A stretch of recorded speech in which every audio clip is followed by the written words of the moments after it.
After 1974, the rules of retirement changed, and suddenly it forced E's and S's into the I quadrant with no financial education, and they started to put their money into these retirement plans. And suddenly, voila, a whole new industry was born called financial planners. And today, it takes 30 days to become a financial planner. It still takes a year and a half to become a massage therapist. You know what I mean? What do you think of mutual funds? I think they're a great way to make money if you sell them to other people. Well, I think it's one of the worst places a person could put money. They really do. They make other people rich. You know, hidden fees, expense ratios, and you talk about the law of compound interest. Well, there's the law of compound expenses. Okay, so let me ask you this. If I say to you, invest for the long term, you know what I mean, for 30, 40 years, what do you think about that in a paper asset? You've lost control that quick. Liquidity is what paper assets are about. Your ability to sell and buy without negotiation problems. And so the moment you say, I'm going to buy this, I'm going to hold Enron, I'm going to hold WorldCom, and I'm going to hold, you know, GM, and I'm going to hold United Airlines, and, well, you can just go on and on. How about Pan Am? Yeah, but the moment you decide to hold that, what control do you have? None. You know, yeah, in real estate, you can force the appreciation, paint it, carpet. You can't do that with paper. Well, Your only control is to sell. If you hold it forever, you're rolling the dice and saying, I hope it works out. Right. There's a lot of people say, you know, stocks are the best way to go and don't get into real estate. You know, there's a lot of these financial advisors. But the stocks are good for people who are not business people. You see, as entrepreneurs and real estate people, when you look at a financial statement, I personally am responsible for income, expenses, assets, liabilities.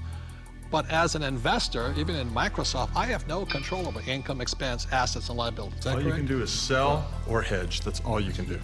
Well, that's right. And what makes it worse is that you take those paper assets that you don't have control over because you invest in the long term, and then you put them into our 401k, so you have even less control, because once they're in that 401k, you can't take them out. You really can't do anything with them. You're penalized for early withdrawal. You're penalized for pulling them out. And then, on top of that, you don't even get the one tax benefit you get with paper assets is capital gains. And you put it into a 401k, you've lost that benefit. On top of that, when you pull it out, there's 3 types of taxes: earned income, portfolio income, and capital gains or passive income. And savings and mutual funds, what are they taxed at? Well, when you pull them out, when it's going through a 401k, they're all taxed at that highest ordinary income rate.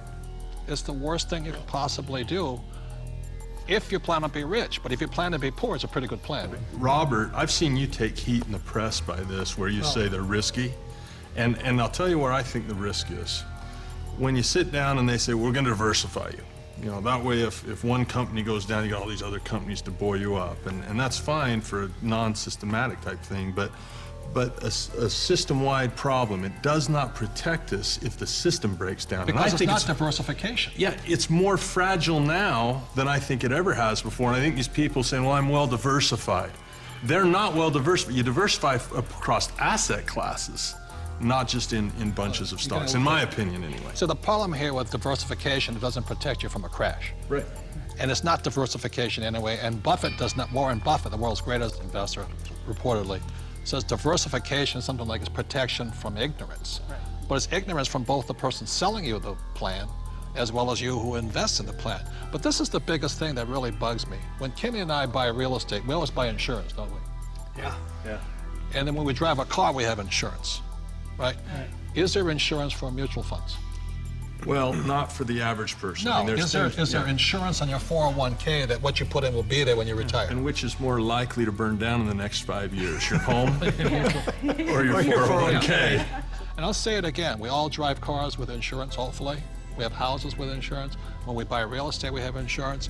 Our companies have insurance. But the 401k, all these retirement plans, there's no insurance on them. So if it crashes, they lose everything, and the mutual fund companies walk away with the money. And that's a higher level of education, because most people don't know how to hedge that. Nope. They don't know how. I mean, it's possible, but if you that's what interview you the teach. average person, yeah, that's what we teach. That's what our advanced courses teach us, how to play But the average game. person, I liked what your comment said. If you poll the average person, you say, tell me the difference. This is a very basic question. What is the difference between a defined benefit pension plan and a contribution plan Most of the people I talk to do not know that difference, and that is not a minor thing. That is a major deal. Time out. This is a very important point. See, in 1974, the rules of retirement changed. Prior to 1974, most people, like my parents, had a defined benefit pension plan. What that meant was that they received a paycheck for life. After 1974, the entire world started shifting onto a defined contribution pension plan. What you put in is all you get back. And that's why these defined contribution plans, so many people are terrified of running out of money in retirement, simply because with a defined contribution plan, you can lose everything in the market crash, or you can run out of money before you die.